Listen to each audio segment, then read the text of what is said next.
Our film is about British Columbia's endangered species and the need to protect them better. We're lucky to live in BC, an area with lots of biodiversity. BC is home to more plants and animals than any other province in Canada, yet 40% of them are endangered. Most people only know a fraction of what there is to know about BC's biodiversity. Why? These creatures are rare and hard to find. I've heard you talk about the global extinction crisis. Can you tell us more about it? In the last 40 years, we've learned that half of our wildlife has been lost and declining through a report that was recently released by the World Wildlife Fund. And these are wildlife in all areas, marine environment, terrestrial environment, freshwater environments. That's very disturbing, and that's primarily occurring because of the things that we humans do. Habitat loss and fragmentation, over-harvesting of resources, climate change, pollution. In BC, there are about 1,900 plant and animal species threatened with extinction. The northern spotted owl is one of the most endangered animals in Canada. Their habitat is the old-growth forest of BC, and habitat loss is their main problem. This is a barred owl. While they are not endangered, they compete with the spotted owl for habitat and food. As a result, the government recently permitted the shooting of many barred owls in spotted owl territory, killing one kind of owl to save another. What do you think about that?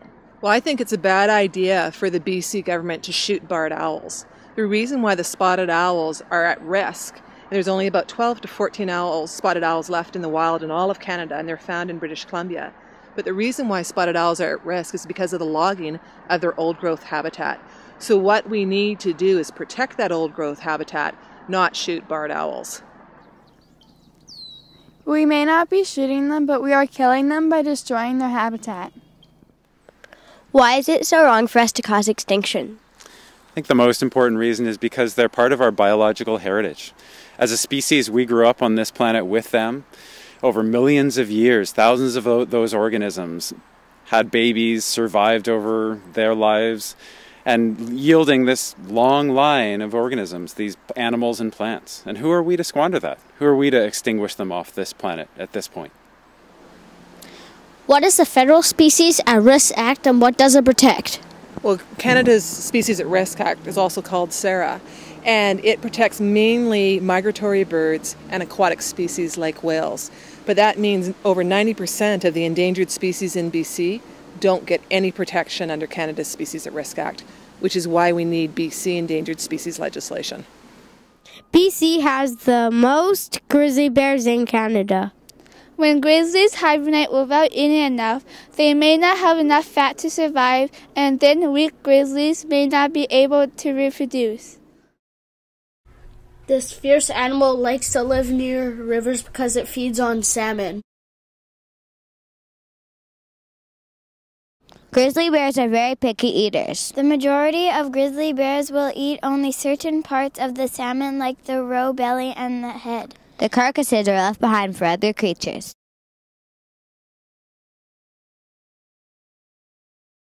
Can you tell us about the importance of biodiversity?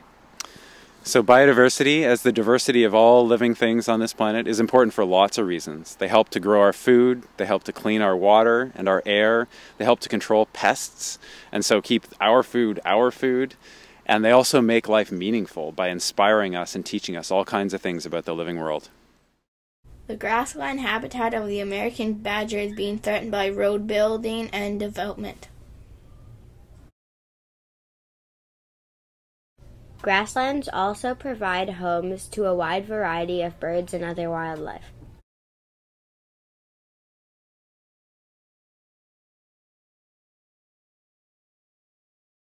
Only 1% of the original grassland is left in BC.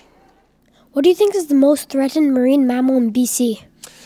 Oh, good question. Most threatened marine mammal in BC would be the North Pacific right whale, it's called. And they're so threatened that we haven't actually seen one of those in British Columbia for over 50 years. They might even be extinct in British Columbia, we don't know. But A few of them, but only about 10 or 15, 20, I think, have been seen in Alaska. And so they might come down into British Columbia occasionally, but that would be the most threatened one of all. Amazingly, that all changed only a week after this interview was recorded, when a North Pacific right whale was spotted off the coast of Haida Gwaii by government scientists. What kind of whales are endangered? Well, in British Columbia, unfortunately, a lot of the whales that we have here are endangered. There are 23 different kinds of whales and dolphins and porpoises in BC. The one that's the most endangered is the northern right whale, or the North Pacific right whale that we talked about. There's another one is called the sei whale. It's a big whale like a blue whale, and it's very highly endangered. There were thousands of those before people started whaling here, and now they're very, very, very few. So about how many species of fish do our resident killer whales eat? Yeah, well, resident killer whales are our fish-eating specialists, and one might think that they would eat all the fish they could find, but what we've actually discovered is that they're salmon specialists, so about 98% of their diet is salmon. But even within the salmon family, they're really, really focused on one type of salmon, which is Chinook salmon, and that's the largest species of salmon that we have on our coast. What can we do to better protect the whales that you study? Well, I mostly study killer whales, and we know that the things that killer whales have most difficulty with are finding enough food, with being disturbed too much, and with contaminants, with pollution in the water that affects their health. So those are the three things we can deal with. We can be very careful about the kinds of things that we put in the water, the chemicals that go into the water particularly. We have to make sure that they have enough to eat, and that means that sometimes some of the killer whales eat salmon, and that's all that they eat. Salmon are very important to them, so we have to share the salmon. And then killer whales use sound to communicate with each other, and it's very important to them. And they also use sound to find their prey. They use echolocation. So when we make a lot of noise in the water, they have a hard time. We have to make sure that we give the whales a quiet enough space in the water that they can survive. So about how many killer whales are left in British Columbia? Well, we've got 3 different kinds of killer whales in British Columbia. We've got the ones that eat fish are the residents. There are 250 of those. And transient killer whales eat marine mammals, and there are about 250 of those. And there are some called offshore killer whales that travel up and down the coast. They visit British Columbia sometimes, and there are about 300 of those. So that's 800 altogether. What do you think we should do to protect killer whale habitat? So when we talk about killer whale habitat, I think it's a bit tricky because they're such a far-ranging marine species. So when we think about protecting habitat for frog, it might be a little bit easier because we just have one location that we might need to protect. For killer whales, they range up and down the coast. So I think we really need to make sure that we're keeping the entire marine system healthy.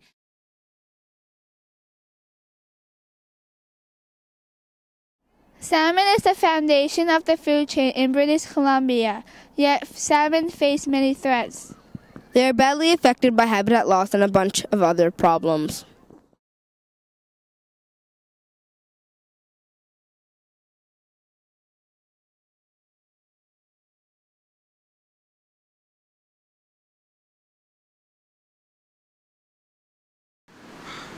The painted turtle is the last native turtle in BC.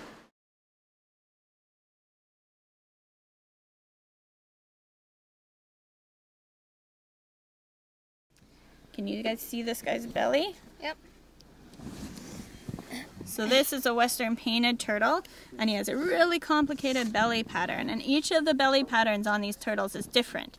Just like we have different fingerprints, these guys have different patterns on their bellies. And the white mark in the center there is left over from when he hatched out of his egg, and he had a yolk, just like a chicken.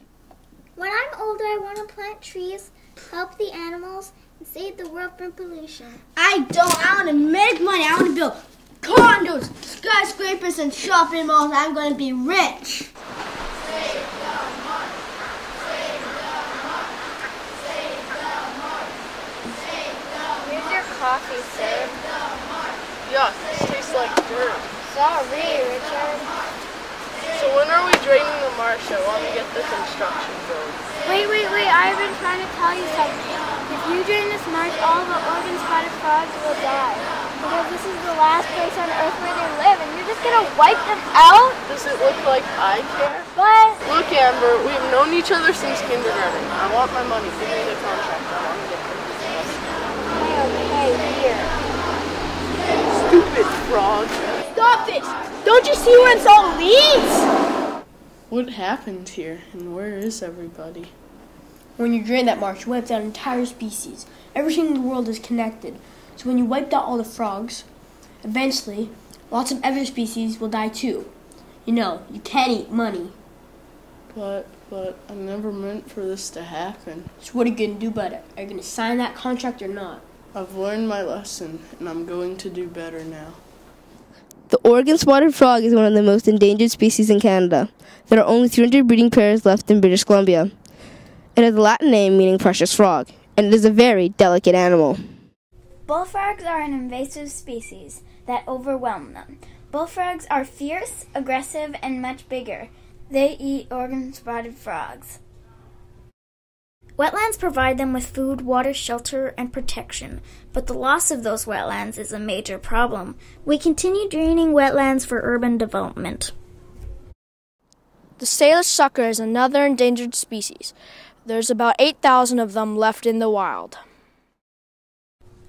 Our class went on a field trip to Pepin Creek in Abbotsford, about an hour's drive from our school. There we interviewed 3 wildlife biologists who work with endangered species. I understand you're a turtle and frog specialist. What do you do? It's my job to raise up baby frogs and baby turtles so that we have individuals to put back into sites that we've either created or sites that they historically were in. Can you describe your work on Oregon spotted frogs? Yes, we work to recover the endangered Oregon spotted frogs in 2 main ways. One is by growing more frogs, and Andrea is the expert on that. And I work on restoring habitat and making new habitats and homes for them to live in. Some people insist that endangered species are expendable because they have no economic value. We interviewed 3 specialists in this field, and here are their answers. I think that's crazy for a couple of reasons. First, it's probably not the case that endangered species don't have economic value. It may be just that they have economic values that people don't yet know about, because there's a lot that we don't know about either in the species itself or what they might be good for next generation or the generation after that or 7 generations down the road. And the second reason is, even if they didn't have an economic value, that's not the only thing that matters to people. There are lots of other reasons that we should care about endangered species. I don't think any endangered species or any species are expendable. We need a bunch of different species, a bunch of different kinds of animals in an ecosystem to make it whole and functioning. Absolutely. Every species in an ecosystem is important. Each species has relationships with other species, and if you take out all one species at a time, then it breaks that whole network, and the whole network is important for everybody. If we kill off all the salmon, grizzlies, eagles, coyotes, wolverines, otters, and orcas will also suffer. Are there any species that are endangered by water pollution? Oh, there's lots of species that are endangered by water pollution. In fact, the Salish sucker that we just caught, the biggest threat to them is water pollution. What kind of laws do we need to protect endangered species in BC? Well, there's a couple of things that come to mind. One is there's no actual legislation for endangered species in the province of British Columbia. There is some federal legislation, but it only doesn't cover all the species that it needs to. So some British Columbia legislation would be very helpful. And a lot of the legislation we have is not enforced because there's not enough money put into staff and people that go out and just make sure the laws are being obeyed. So that would also be a great addition, as if we spent a little more time, energy, and money on enforcing the laws that we do have already.